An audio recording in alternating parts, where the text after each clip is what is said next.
शिवपुराण श्री रुद्र संहिता पंचम खंड 39वां अध्याय। शंखचूड़ की सेना का सहार।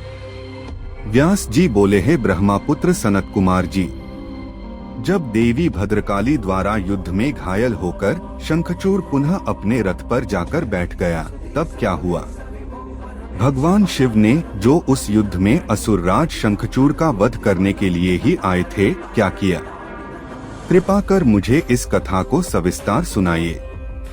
व्यास जी की इस जिज्ञासा को शांत करते हुए सनत कुमार जी ने कहना आरंभ किया। वे बोले, हे महामुने, जब देवी भद्रकाली ने असुरराज शंखचूड़ को उठाकर बलपूर्वक जमीन पर पटक दिया तो कुछ समय तक शंखचूड़ इस प्रकार से धरती पर पड़ा रहा मानो मूर्छित हो गया हो। तब देवी जाकर दानवों पर प्रलय की भांति टूट पड़ी। दूसरी ओर कुछ देवताओं ने भगवान शिव के पास जाकर उन्हें भद्रकाली और शंखचूड़ के इस भयानक युद्ध के बारे में बताया। ये सारी बातें सुनकर त्रिलोकीनाथ भगवान शिव स्वयं युद्ध करने के लिए आगे बढ़े।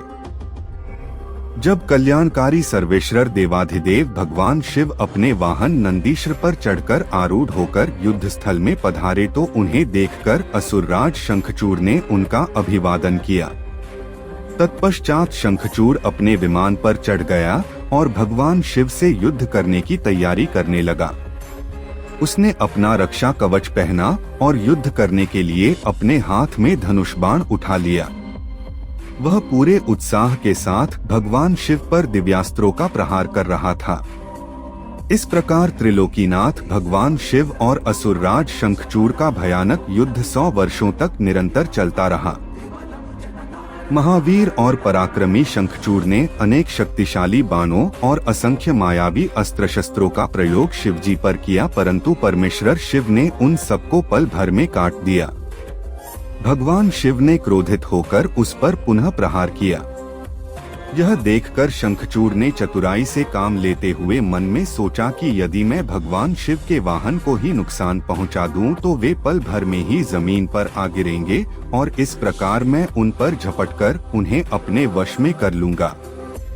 यह विचार मन में आते ही शंखचूड़ ने शिवजी के वाहन नंदीश्वर के सिर पर तलवार से वार किया, परंतु देवाधिदेव ने क्षण मात्र में ही उस तलवार के 2 टुकड़े कर दिए। अपने प्रिय नंदीश्वर को युद्ध में निशाना बनता देखकर उनके सब्र का बांध टूट गया और उन्होंने अपने तेज बाणों से दैत्यराज की ढाल को भी काट दिया।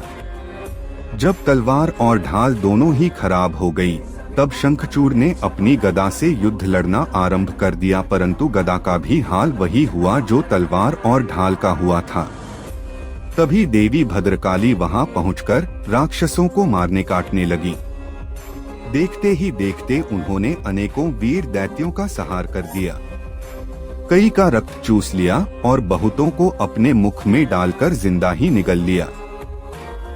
अपनी विशाल दैत्य सेना का इस प्रकार सर्वनाश होता देखकर शंखचूड़ को अत्यधिक पीड़ा हुई। उसका दर्द तब और भी बढ़ गया जब उसने अपने साहसी वीर राक्षसों को प्राण बचाने के लिए जहां तहां भागते हुए देखा।